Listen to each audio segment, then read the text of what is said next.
భారతదేశాన్ని పాలిస్తున్నటువంటి బీజేపీ ప్రభుత్వం, మోడీ ప్రభుత్వం ఇప్పటిదాకా మనల్ని పాలించినటువంటి పరిపాలనను చూసినటువంటిది మనందరికీ తెలిసిందే.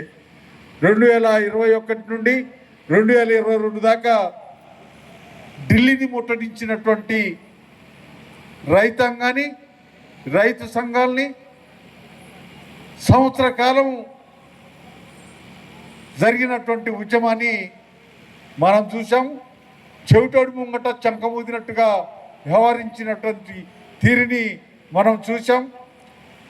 అదే సమయంలో మళ్ళా పచ్చి అబద్ధాలు మాట్లాడి ఆ మాటల్లో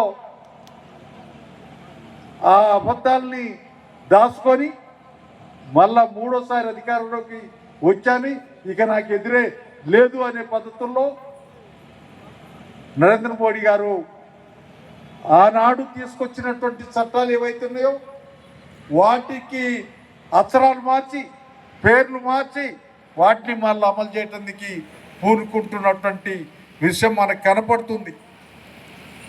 అందుకనే రైతాంగం దేశంలో ఉన్నటువంటి రైతాంగం అంతా కూడా దానికి వ్యతిరేకమైనటువంటి పద్ధతుల్లో తయారుగా ఉన్నారు. మన సంఘం కూడా అందులో భాగస్వామిగా వ్యవహరిస్తుంది. ఇవాళ మరి దేశంలో ఏం జరుగుతుందో అని చూడకుండా మన తెలంగాణలో కూడా ఏం జరుగుతుందో చూడాలి.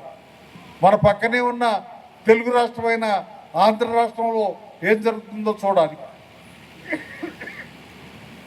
ఇవాళ మనం చూస్తున్నాం ఎక్కడ ధాన్యం, మొక్కలు, మిర్చి ఎన్ని కళ్ళల్లో తడిసి తుప్పటిపోతున్నటువంటి పరిస్థితి. ఏంది అని అడిగితే మేము కొట్టనే ఉన్నాం, బ్రహ్మాండంగా ఇంత కొన్నాం అంత కొన్నాం అని చెప్తున్నారు. కానీ మనం రోజు టీవీ పెట్టగానే, పేపర్ ఇప్పగానే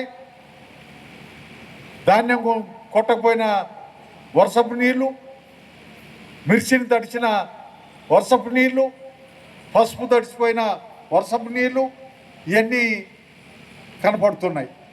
ఏంది ఎందుకు అంటే ఒక దగ్గర బస్తాలు లేవని, ఒక దగ్గర లారీలు లేవని, ఒక దగ్గర అమాలీలు లేరని ఈ రకమైనటువంటి అబద్ధాలు చెప్తున్నారు. ఈ రకమైనటువంటి నెగ్లెక్ట్ చేస్తున్నారు.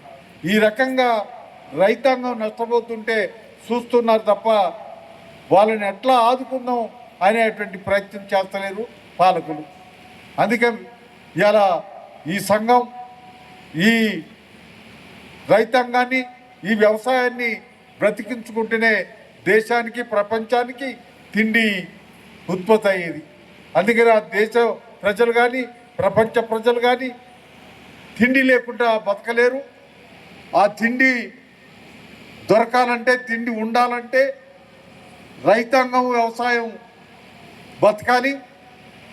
వాళ్ళని బతికించుకోవటం కోసం వాళ్ళు బతికుంటే తప్ప మనిషి అనే ప్రాణానికి బతుకులేదు.